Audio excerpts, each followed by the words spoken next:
BSc निवेश मंथन में आपका स्वागत है। बीएससी निवेश मंथन में आज बीएससी की एक और उपलब्धि, गोल्ड में निवेश को लेकर बीएससी पर एसजीबी यानी सॉवरेन गोल्ड बॉन्ड्स की ट्रेडिंग हुई शुरू।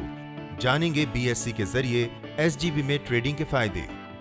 भारत में स्टार्टअप्स के लिए बड़े पैमाने पर संभावनाएं। स्टार्टअप्स के लिए बीएससी निभा रहा है अहम भूमिका। स्टार्टअप्स के लिए एसएमई एक्सचेंज, हाईटेक सेगमेंट के अलावा इंक्यूबेटर की व्यवस्था पर दिया जा रहा है खास ध्यान। देखेंगे स्टार्टअप को शुरू करना है कितना आसान, क्या है स्टार्टअप शुरू करने की प्रक्रिया। एक्सपर्ट से जानेंगे नए उद्यमी स्टार्टअप को लेकर किन बातों का रखें ख्याल। बीएससी एसएमई सेगमेंट में देखेंगे दिल्ली स्थित कंपनी मिश्का एक्जिम लिमिटेड की कामयाबी का सफर। बीएससी के 140 वर्ष पूरे होने पर वित्त मंत्री अरुण जेटली की क्या है राय।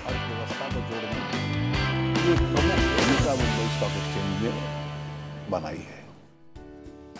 केंद्र सरकार ने उद्यम को बढ़ावा देने की कई अहम योजनाएं शुरू की हैं। इन्हीं में से एक है स्टार्टअप इंडिया। दिल्ली में 16 जनवरी 2016 को प्रधानमंत्री नरेंद्र मोदी ने स्टार्टअप इंडिया का एक्शन प्लान लॉन्च किया। स्टार्टअप इंडिया योजना का मकसद देश में मौजूद बेरोजगारी की समस्या को दूर करना है और युवाओं को अपने कारोबार शुरू करने का मौका भी मिल रहा है।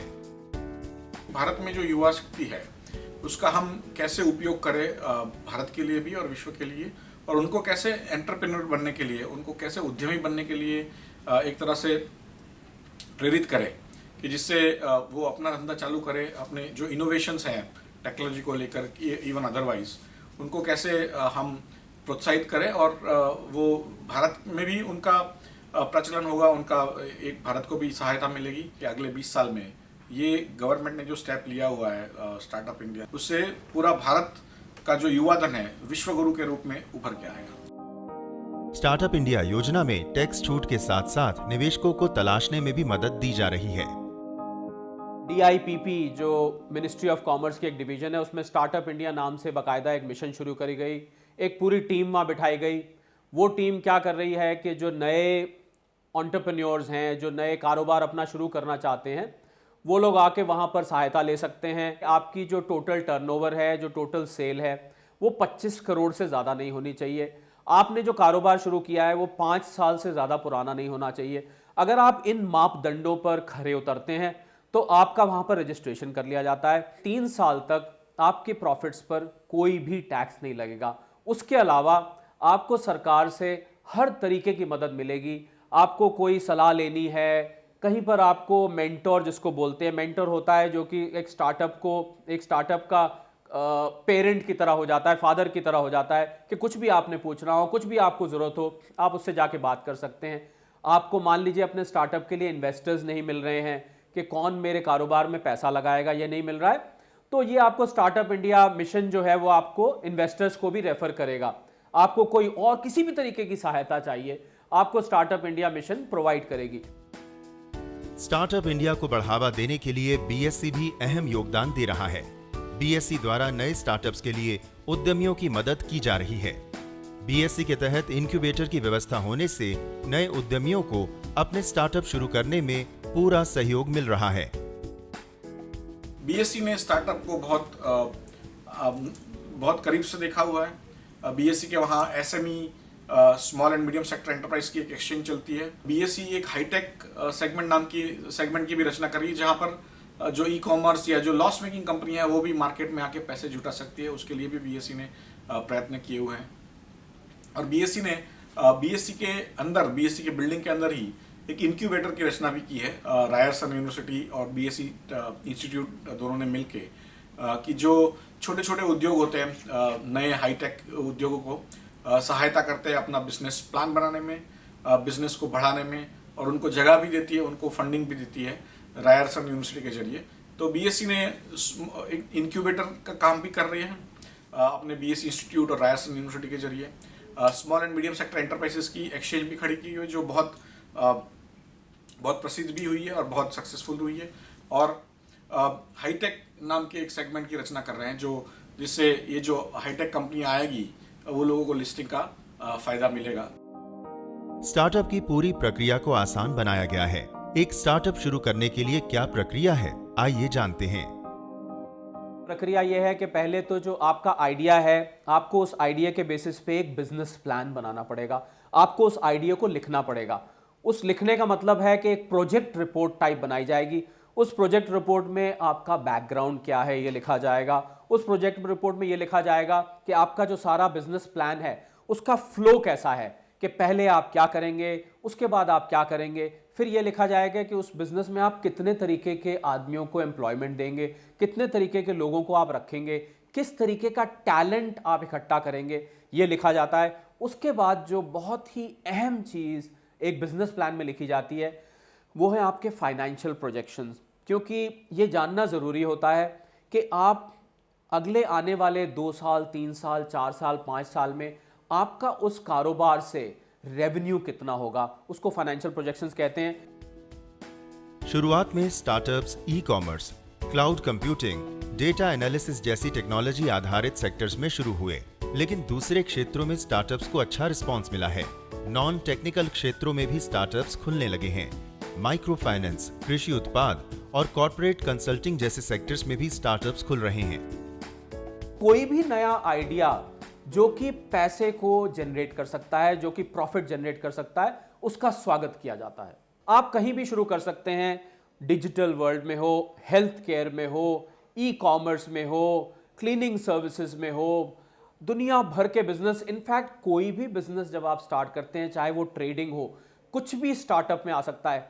हाँ, स्टार्टअप में रजिस्ट्रेशन के लिए एक शर्त रख दी गई है कि आपका बिजनेस ऐसा होना चाहिए जो यूनिक हो, आज से पहले किसी ने ना किया हो। तो अगर कोई ऐसा इनोवेटिव आइडिया है, ऐसा कोई यूनिक आइडिया है, तो उसका तुरंत वो रजिस्ट्रेशन कर लेते हैं। अगर आपका आइडिया यूनिक नहीं भी है, अगर आपका आइडिया ऐसा है जो कि पहले कोई और कर चुका है, आप उसको फिर से शुरू करना चाहते हैं या आप भी ऐसा शुरू करना चाहते हैं, तो कोई परेशानी की बात नहीं है। स्टार्टअप्स के लिए सबसे जरूरी है पूंजी की व्यवस्था करना। ट्रेडिशनल फॉर्म था, जो पुराना तरीका था कि लोग बाग बैंकों के पास जाया करते थे। बैंक क्या करते थे कि बैंक आपसे कहते थे कि आप एक कोलैटरल सिक्योरिटी दीजिए, अपना मकान या कोई प्रॉपर्टी आप उनके पास गिरवी रखिए, उसके बदले में उसकी वैल्यू के बराबर या उससे कम वो आपको पैसा दे देते थे। अब जो स्टार्टअप का जो ये नया ट्रेंड शुरू हुआ है, इसमें इक्विटी इन्वेस्टमेंट लेने का ट्रेंड शुरू हुआ है कि आपको जो आदमी पैसा दे रहा है वो लोन के तौर पे नहीं दे रहा है, वो आपका पार्टनर बन के दे रहा है, वो आपका सहयोगी बन के दे रहा है, आपका इक्विटी इन्वेस्टर बन के दे रहा है। मतलब आपकी कंपनी में उसकी प्रोप्राइटरी है, उसकी ओनरशिप है। स्टार्टअप शुरू करने के लिए नए उद्यमी को किन बातों का ख्याल रखना चाहिए, आइए जानते हैं। पैसे का आवंटन बोलते हैं जिसको, जो पैसे का लगाना है, आपने वो अगर गलत तरीके से कर दिया तो जो बहुमूल्य पैसा आपके बिजनेस में आया था वो खत्म हो जाएगा। जिन लोगों को आप अपने साथ सम्मिलित कर रहे हैं, जिन लोगों को आप साथ लेके आ रहे हैं, जो आपके बिजनेस में आपके एम्प्लॉयज या आपके साथ काम करने वाले होंगे, उस टैलेंट को ठीक जगह से ठीक कीमत पर लाना जरूरी है। बीएससी निवेश मंथन में अब बात बीएससी एसएमई एक्सचेंज की कामयाबी के सफर की।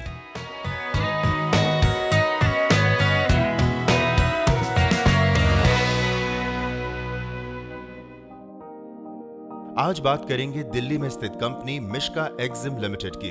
कंपनी के तहत फैब्रिक और ज्वेलरी की डील की जाती है। कंपनी के मैनेजिंग डायरेक्टर रजनीश गुप्ता हैं। जुलाई 2015 में कंपनी की बीएससी एसएमई प्लेटफॉर्म पर लिस्टिंग हुई। 2015 में हमने कंपनी इनकॉर्पोरेट की थी फरवरी में, और जुलाई में 13 जुलाई 2015 को हमारी कंपनी की लिस्टिंग एसएमई सेगमेंट में हुई थी। 5.5 करोड़ रुपए का इशू हम लाए थे और 9 करोड़ रुपया हमने अपने इंटरनल सोर्सेज से डेवलप किया था। मिश्का एक्जिम लिमिटेड ने बेहद कम समय में तेजी से तरक्की की। इसके पीछे बीएससी एसएमई एक्सचेंज की बड़ी भूमिका रही है। कंपनी के एमडी रजनीश गुप्ता का कहना है कि बीएससी एसएमई एक्सचेंज में लिस्ट होने के एक नहीं अनेक फायदे हैं। एक ब्रांड वैल्यू बन जाती है कंपनी की। सामने वाले को, डील करने वाले को ये लगता है कि मैं एक लिस्टेड कंपनी से काम कर रहा हूँ जो 140 साल से स्टॉक एक्सचेंज है, उस पर लिस्ट है, तो नेचुरली कंपनी में कुछ दम है। ये नहीं है कि मेरा पैसा रुक जाएगा, या मेरे स्टाफ मेंबर्स को भी एक कॉन्फिडेंस आ जाता है कि जहाँ हम नौकरी कर रहे हैं वो एक लिस्टेड कंपनी है, तो एक ब्रांड वैल्यू बनती है। रजनीश कंपनी की कामयाबी से खुश हैं। उन्हें उम्मीद है कि आने वाले वक्त में कंपनी मेन बोर्ड की शर्तों को पूरा करने में सक्षम होगी। आगे हमारी कोशिश है कि हम इस कपड़े को इंपोर्ट करें, फाइन फैब्रिक जो कि शूटिंग शर्टिंग में शोरूम वाले यूज़ करते हैं, उनको सप्लाई करें। और ज्वेलरी में अपने कुछ शोरूम खोलने का इरादा रखते हैं, अगले 2 साल में 5 से 10 शोरूम खोलने का इरादा है। ये मिनिमम रिक्वायरमेंट है एक्सचेंज की कि 2 साल बाद ही मेन बोर्ड पर आ सकती है। मेन बोर्ड में और एसएमई सेगमेंट में दूसरे प्रॉब्लम सिर्फ यही होती है कि इसमें ट्रेडिंग लॉट बहुत बड़ा होता है। आज हमारे शेयर का ट्रेडिंग लॉट 10,000 शेयर का है, और मेन बोर्ड पर अगर हम चले जाते हैं तो हमारा जो ट्रेडिंग लॉट है 1 शेयर का हो जाता है। तो हमारी पूरी कोशिश रहेगी कि जैसी स्टैट्यूटरी लिमिट पूरी होती है तो हम मेन बोर्ड पर शिफ्ट हो जाएं। बीएसई एसएमई मैनेजमेंट के द्वारा एसएमई सेक्टर की कंपनियों को जरूरी सलाह दी जाती है।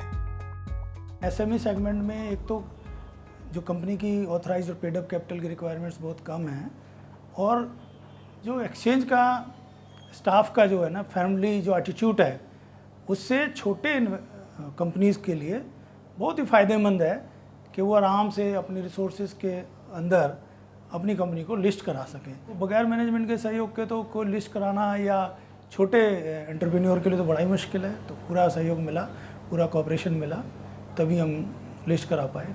बहुत अच्छी लीडरशिप है और उनके अंदर एक जज्बा है कि सबके लिए काम करें।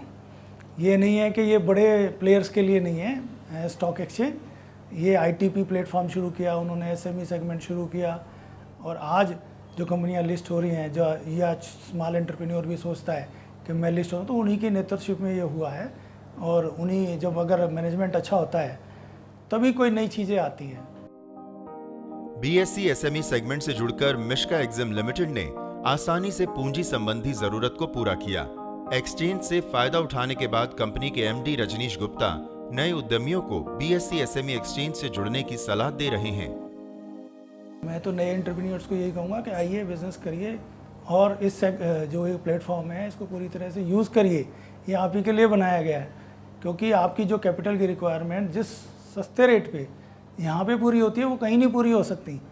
अगर मान लीजिए बैंक के पास भी जाएंगे तो बैंक 12 से 14% लेता है, और यहाँ तो बहुत सस्ते रेट पे आपको मिल रही है।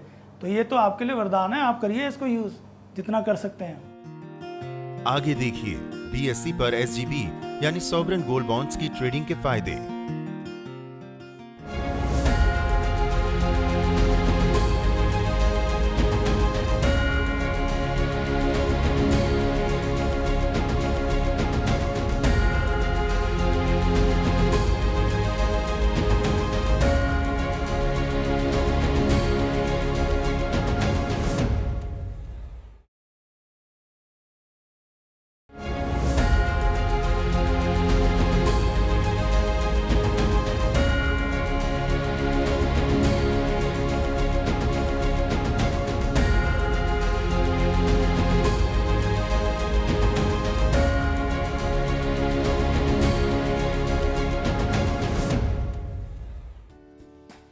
बीएसई निवेश मंथन में आज बात करेंगे एसजीबी की यानी सॉवरेन गोल्ड बॉन्ड्स की।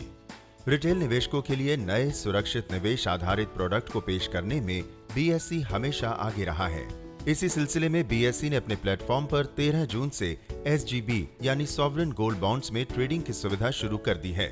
अगर निवेशक गोल्ड में निवेश का इच्छुक है तो वो एसजीबी के जरिए निवेश का बेहतर विकल्प चुन सकता है। क्या है एसजीबी, आइए जानते हैं। Sovereign gold bond, or SGB as it is popular called, is basically a form of investing in gold without actually buying the physical gold, and it is issued by Reserve Bank of India on behalf of Government of India. That is why it is called a sovereign product. The SGBs have started began trading on the BSE on the 13th of June 2016 under the G Group category of the equity segment. SGB में निवेश की trading की व्यवस्था BSE द्वारा निवेशकों के हितों को ध्यान में रखकर की गई है। अगर आप सोने में निवेश का इरादा रखते हैं तो बीएसई द्वारा एसजीबी में ट्रेडिंग का लाभ उठाकर सुरक्षित निवेश कर सकते हैं। SGB is a very easy way to invest in gold rather than actually buying the physical gold, which is actually difficult to store, and also the quality of the gold has to be checked. Instead, if you are actually looking for making an investment in gold, the best and the easiest way to do is to buy the sovereign gold bond. This can be given to you both in terms of in the demat form, or it could also be issued to you as a statement of unit. So effectively, it is nothing but a paper asset which you are holding, which mimics the entire return of gold. SGB में निवेश की अन्य मुख्य विशेषताएं कुछ इस प्रकार हैं। शून्य STT, अर्जित ब्याज पर कोई TDS लागू नहीं।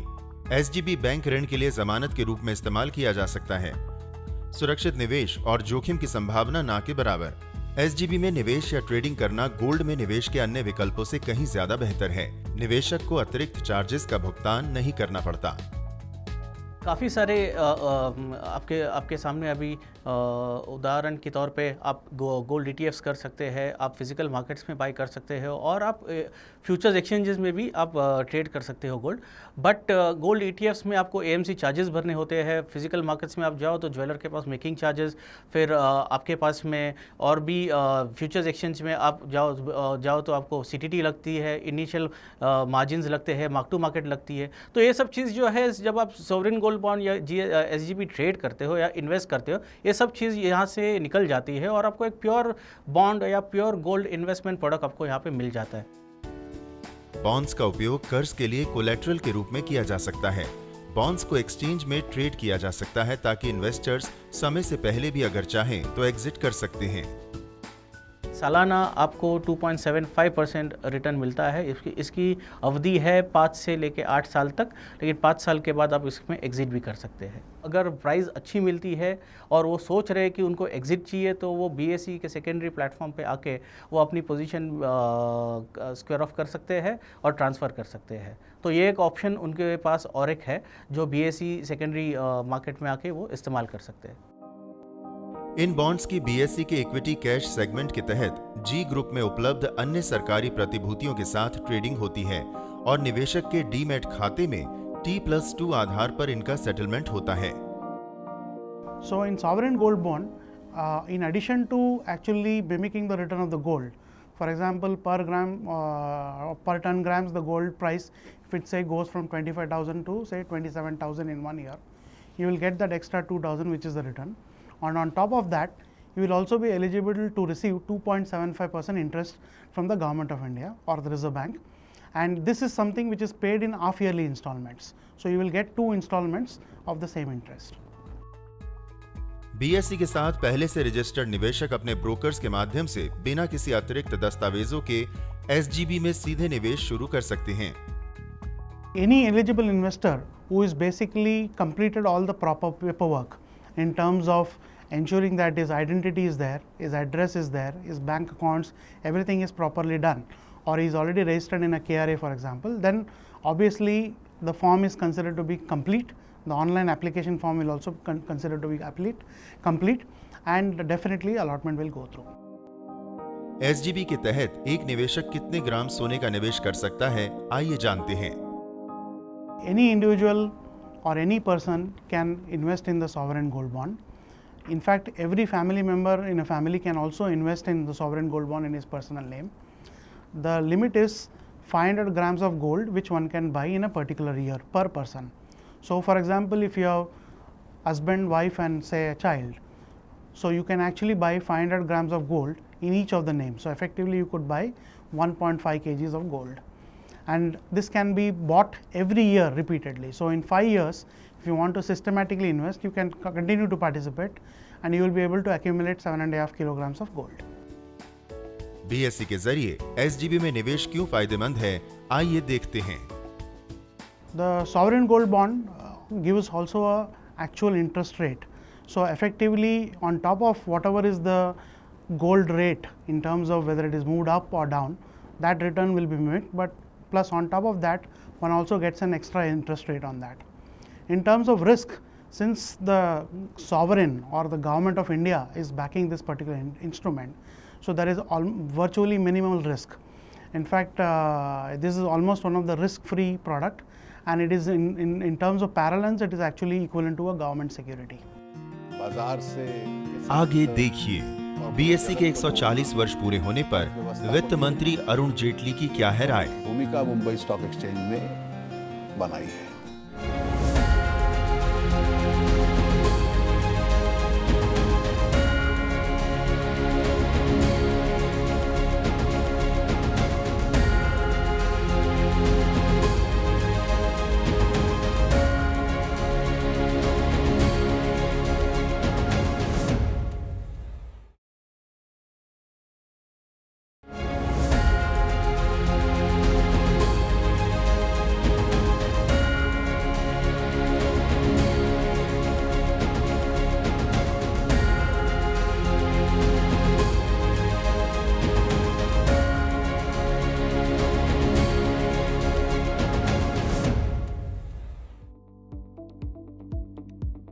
बीएसई के 140 वर्ष पूरे होने पर वित्त मंत्री अरुण जेटली की क्या है राय, आइए देखते हैं। बॉम्बे स्टॉक एक्सचेंज के 140 वर्ष पूरे हुए हैं। किसी भी स्टॉक एक्सचेंज में जितने ट्रांजैक्शंस हों, उनकी विश्वसनीयता हो, नियमों के अनुसार हों और स्वायत्त और स्वतंत्र रूप से हों। इसी से व्यवसाय और व्यापार की, और विशेष रूप से सिक्योरिटीज के व्यापार की विश्वसनीयता बढ़ती है, उसका विस्तार होता है। मुंबई स्टॉक एक्सचेंज एशिया का सबसे पहला स्टॉक एक्सचेंज था और एक बहुत लंबे अवधि काल से इस देश के आर्थिक जगत में अपनी एक प्रमुख भूमिका निभा रहा है। कई ऐसे अर्थव्यवस्था संबंधित गतिविधियां, बाजार से के साथ कॉरपोरेट जगत को जोड़ना, अर्थव्यवस्था को जोड़ना, ये एक प्रमुख भूमिका मुंबई स्टॉक एक्सचेंज ने बनाई है और इसका महत्व भारत की अर्थव्यवस्था के लिए बहुत अधिक है। जितने भी लोगों ने पिछले 140 वर्ष में इस स्टॉक एक्सचेंज का ये अस्तित्व बनाने में भूमिका निभाई है, मैं उनका अभिनंदन करता हूं और आगे के लिए मुंबई स्टॉक एक्सचेंज को अपनी शुभकामनाएं देता हूं। बीएसई निवेश मंथन एक मंच है। इस कार्यक्रम के जरिए अगर आपके मन में किसी तरह का कोई सवाल है तो आप सोशल नेटवर्किंग साइट्स पर भी सवाल कर सकते हैं। हमारा फेसबुक अकाउंट है बीएसई इंडिया। इसके साथ साथ जो लोग ट्विटर पर एक्टिव हैं वो हमें @BSC India पर अपने सवाल भेज सकते हैं। बीएसई के तमाम वीडियो और अन्य कार्यक्रमों को देखने के लिए आप YouTube के बीएसई इंडिया अकाउंट पर भी देख सकते हैं। बीएसई निवेश मंथन में आप हमें BSE investor protection helpline number पर फोन कर अपना सवाल पूछ सकते हैं। हमारा नंबर है 022-227-28097। हमारे एक्सपर्ट्स आपके हर सवाल का जवाब देंगे।